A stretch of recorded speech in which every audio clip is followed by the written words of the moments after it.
Assalamualaikum warahmatullahi wabarakatuh. Apa kabar kalian hari ini? Semoga kita semua sehat walafiat. Saat ini beberapa wilayah di Indonesia sedang terkena banjir. Salah satunya itu Provinsi Kalimantan Selatan. Salah satu penyebab banjir yaitu faktor cuaca.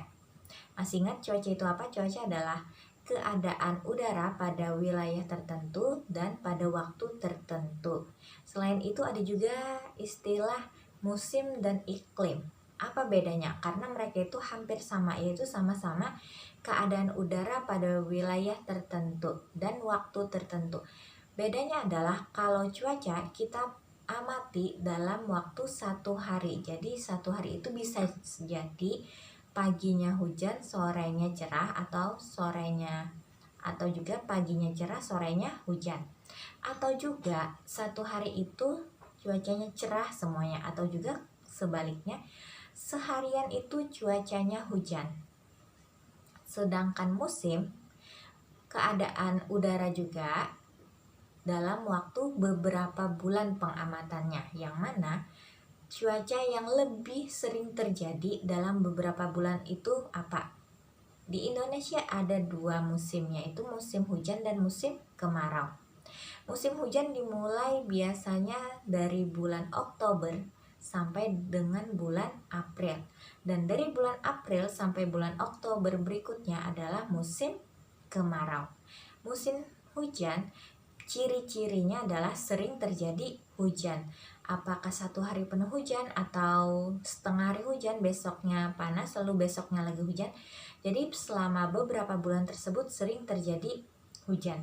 Sedangkan musim kemarau kebalikannya, jarang terjadi hujan, jadi matahari bersinar cerah.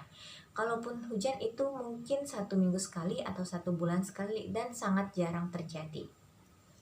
Sedangkan iklim, pengamatannya dilakukan selama 1 tahun. Jadi bedanya cuaca 1 hari, musim beberapa bulan, sedangkan iklim 1 tahun. Iklim di Indonesia adalah tropis. Karena apa? Karena Indonesia berada di daerah khatulistiwa yang mana sering mendapat sinar matahari. Jadi ciri dari iklim tropis di sini adalah kita bisa menjumpai matahari selama 1 tahun penuh. Jadi walaupun kita ada cuacanya hujan, tapi tetap saja dalam 1 hari itu bisa saja setelah itu reda, kemudian matahari bersinar terang lagi. Tadi sudah kita bahas perbedaan cuaca, musim, dan iklim. Sekarang kita kembali lagi ke penyebab banjir, yaitu faktor cuaca, yaitu curah hujan yang tinggi. Maksudnya itu adalah terjadi hujan secara terus-menerus dalam beberapa hari. Maksudnya itu bisa jadi hujannya itu sangat lebat dalam beberapa hari tersebut, sehingga terjadilah banjir atau air yang menggenang berlebih di sekitar tempat tersebut. Banjir dapat kita hindari dengan cara tidak membuang sampah sembarangan, apalagi membuang sampah ke got ataupun ke sungai. Selain itu, kita juga dapat menghindari banjir dengan cara melakukan penanaman pohon. Jadi misalkan di sekitar tempat tersebut ada sebuah pohon, maka kemungkinan besar air yang ada di sekitar tempat tersebut atau air yang berlebih tergenang tidak akan terjadi. Karena apa? Diserap oleh akar pohon tersebut. Karena pohon memerlukan air, cahaya matahari, dan pupuk agar bisa tumbuh dengan baik. Tentu saja semua hal tersebut tidak bisa kita lakukan sendiri. Kita harus bersama-sama dengan anggota keluarga kita ataupun juga dengan anggota masyarakat yang lainnya. Selama masa pandemi ini, kalian bisa mengisi waktu luang kalian dengan lebih baik. Contohnya, boleh kalian perhatikan gambar di samping ini adalah contoh boneka jari. Apa kalian tahu bagaimana cara membuatnya? Cara membuatnya itu dengan cara atau dengan teknik aplikasi. Maksudnya teknik aplikasi itu apa? Maksudnya cara membuat boneka jari ini bisa dengan kain yang kalian tempel-tempel.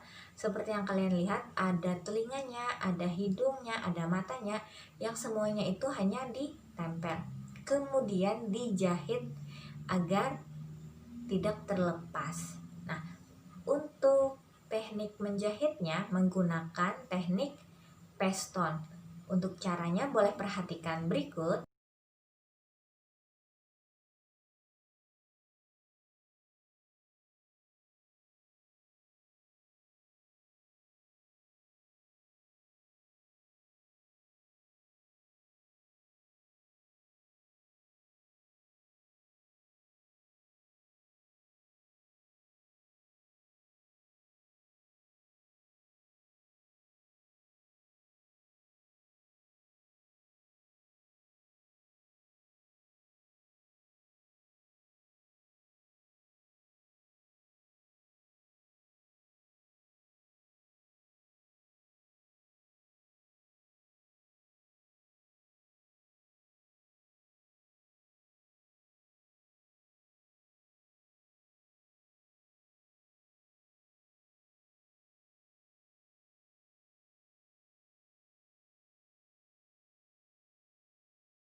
Nah, itu tadi adalah contoh bagaimana cara menjahit menggunakan teknik Peston.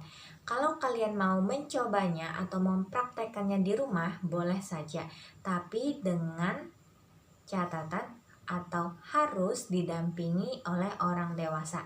Boleh itu kakak atau orang tua kalian atau tante atau nenek kakek, boleh. Yang penting orang dewasa harus mendampingi kalian melakukan tersebut.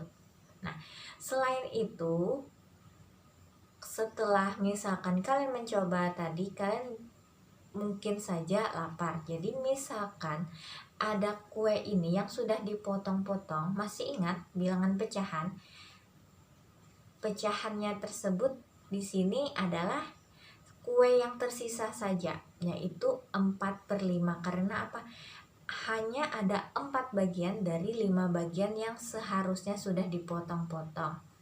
Lalu misalkan dari 4/5 bagian tadi mau kalian kasihkan ke saudara kalian 2 potong, jadi berapa sisanya? Jadi dalam matematika bilangan pecahannya tadi itu adalah 4/5, kita kurangkan dengan 2/5. Karena apa? 2-nya itu masih bagian dari 5 yang sudah dipotong tadi. Sehingga cara mengerjakannya kalau sesuai matematika adalah angka di atasnya saja yang kita kurangkan. Karena apa? Angka di bawahnya sudah sama. Jadi 4 dikurang 2 hasilnya adalah 2. Sedangkan seperti gambar, kalau kita lihat dari 4 buah kue yang tersisa, kita ambil 2 potong, tentu saja yang tersisa hanya 2 potong juga dari 5 bagian yang sudah dipotong. Sampai di sini dulu pembelajaran kita. Sampai bertemu lagi pertemuan berikutnya. Wassalamualaikum warahmatullahi wabarakatuh.